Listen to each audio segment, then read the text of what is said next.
Assalamualaikum warahmatullahi wabarakatuh. Perkenalkan, kami dari kelompok H IKMD 22 akan mempresentasikan hasil diskusi kami mini literatur review dengan judul The Effect of Cortisol Hormone on Maternal Pregnancy.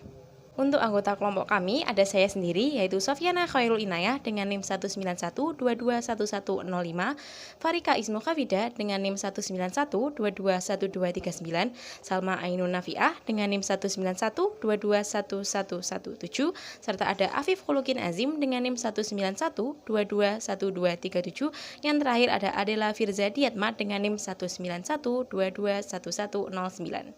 Selanjutnya, mengenai poin abstrak yang akan kami sajikan. Di sini, poin abstrak disusun menggunakan metode pendahuluan, latar belakang, serta metode penelitian, hasil yang ditemukan, dan kesimpulan. Adapun yang melatar belakangi penelitian yang kami lakukan, kehamilan manusia merupakan fase penting di mana banyak faktor yang terlibat dan dapat dengan mudah mempengaruhi proses kehamilan. Di antaranya, terdapat berbagai macam hormon yang berperan, salah satunya adalah hormon kortisol itu sendiri. Kortisol adalah hormon yang berperan penting dalam tubuh manusia sebagai pemicu respon tubuh terhadap stres baik secara psikologis maupun fisiologis. Nah, dalam penelitian kali ini, peneliti akan bertujuan untuk mengetahui tentang pengaruh hormon kortisol terhadap kehamilan ibu. Metode penelitian yang digunakan dalam artikel ini adalah studi pustaka pada jurnal ilmiah dengan jurnal penelitian dan jurnal review.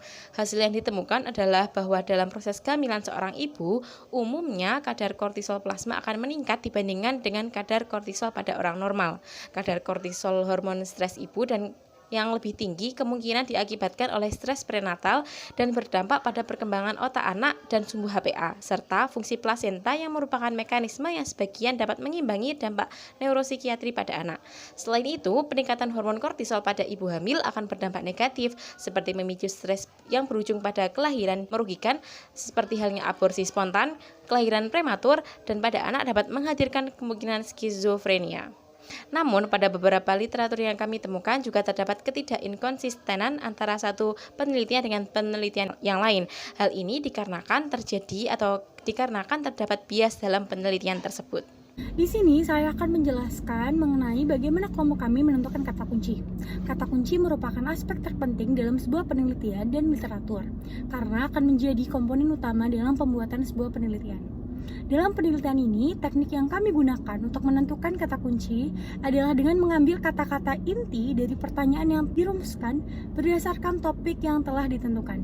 Langkah pertama yang kami lakukan adalah mendefinisikan topik penelitian ini secara lebih detail dan spesifik dari topik umum yang kami angkat, yaitu peran enzim dan hormon dalam pengaturan metabolisme.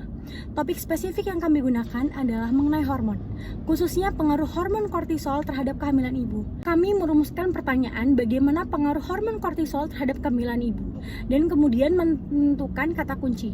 Kata kunci yang digunakan adalah kortisol, kehamilan, ibu, dan stres. Strategi pencarian literatur dari kelompok kami yaitu penulis pun memilah dengan teliti dan menentukan literatur yang paling relevan dengan kata kunci yang telah ditetapkan. Setelah menentukan topik dan kata kunci, penulis mulai mencari literatur dengan menggunakan database seperti Google Scholar dan Scopus dengan menggunakan kata kunci yang telah ditentukan. Jadi pada bagian ini akan membahas mengenai pertanyaan yang kami selidiki, yaitu bagaimana sih kira-kira efek hormon kortisol ini terhadap ibu selama proses kehamilan. Jadi secara umum dalam menghadapi suatu ancaman maupun kondisi stres, jadi kondisi tubuh seseorang akan memicu munculnya hormon kortisol sebagai bentuk persiapan diri dalam melawan adanya ancaman tersebut. Ketika ancaman tersebut itu telah hilang, maka tubuh akan kembali ke kondisi yang normal. Nah, pada proses kehamilan, seorang ibu ketika memasuki masa trimester 3 atau T3 umumnya, kadar kortisol plasma akan mengalami suatu peningkatan dibandingkan dengan orang normal yang tidak mengalami proses kehamilan. Nah, peningkatan tersebut itu disebabkan oleh adanya aktivitas plasenta yang menghasilkan suatu hormon CRH atau biasa disebut dengan corticotropin releasing hormone. Nah, hormon CRH ini nantinya akan merangsang kelenjar hipofisis di otak untuk merangsang, memproduksi, dan menghasilkan hormon ACTH atau biasa dikenal dengan adrenocorticotropic hormone. Nah, kemudian hormon ACTH ini akan terus melakukan perangsangan terhadap korteks adrenal di ginjal untuk mengeluarkan hormon kortisol. Nah, dalam pembahasan literatur yang berjudul mengenai stress before conception and during pregnancy and maternal cortisol during pregnancy, a scoping review menunjukkan bahwa adanya keadaan trauma maupun stres prakehamilan tidak memiliki pengaruh maupun dampak terhadap peningkatan hormon kortisol ibu saat terjadinya proses kehamilan.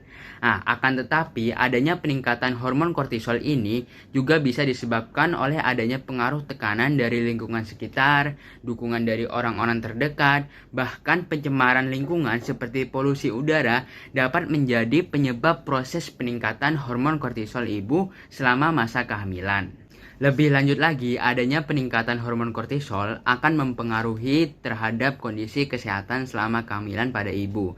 Hal ini dibuktikan pada literatur review yang kami bahas dengan judul Infection and Higher Cortisol During Pregnancy and Risk for Depressive Symptoms in Adolescent Offspring, dan literatur yang berupa yaitu Physiological Stress and Cortisol During Pregnancy and Ecological Momentary Assessment based with and between personal analysis, yang menunjukkan terdapat hubungan antara peningkatan kadar stres dan hormon kortisol terhadap gejala depresi.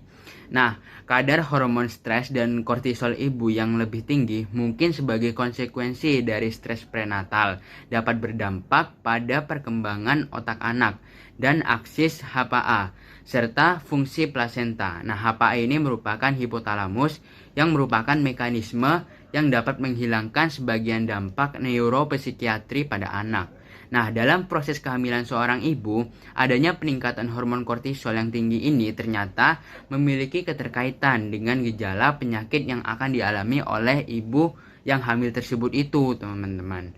Nah, pada literatur yang berjudul Maternal Cortisol During Pregnancy and Offspring, Schizophrenia, Influence of Fetal Sex and Timing of Exposure menunjukkan bahwa kadar kortisol yang tinggi bisa dikaitkan dengan fenotip gejala penyakit skizofrenia.